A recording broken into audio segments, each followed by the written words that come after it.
ka, meron kang free denim pants. To think na, super mura na siya, to think na ang mga items pa is almost sale lahat. So, let's put this here. First is, kumuha ako nitong ganitong sando, na same nitong sando, Zara sando ko. Yan, white and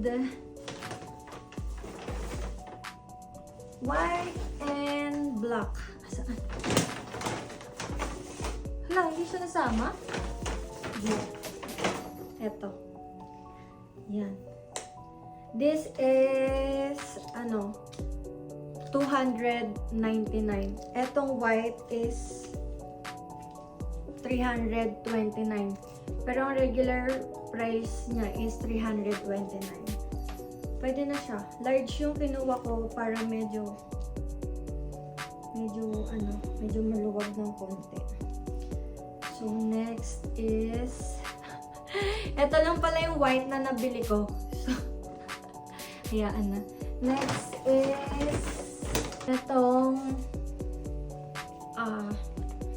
oversized shirt.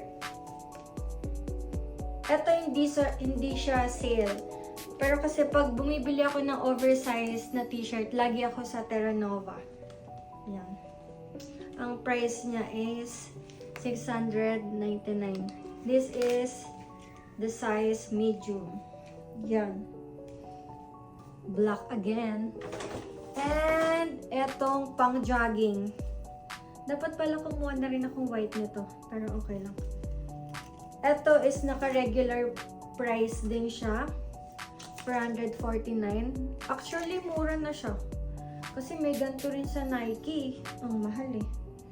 So, pang jogging. And ang kapartner nito is ito. Ang engot ko nga eh, hindi ko to nasukat. So, bahala na.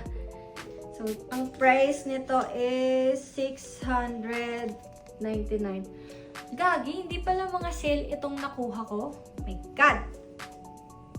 Pero mura na kasi siya. And bumili rin ako ng shorts. Oh my God. Hindi rin pala siya sale. Sorry. Pero madaming sale doon, promise. Bumili akong short. Ito. Ang price niya is 1,199. So, ayun. Tagal ko nang naghahanap ng short. Kasi itong short na to, ito na yung susuotin ko sa lahat ng mga travel na pupuntahan ko. So, and ang total nito lahat is 3,674. So, goods na for 1, 2, 3, 4, 5, 6 items. Diba? Super mura.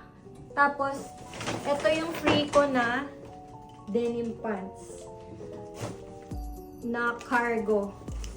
Oh my God, ang ganda! Super na to, feeling ko sobrang, alam mo yun, sobrang nakatipid na talaga ako dito.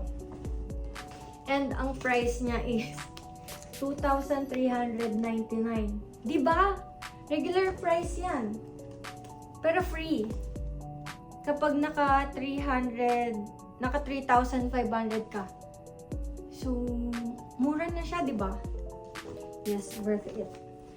As someone na sobrang dalang lang bumili ng damit. So, ayun.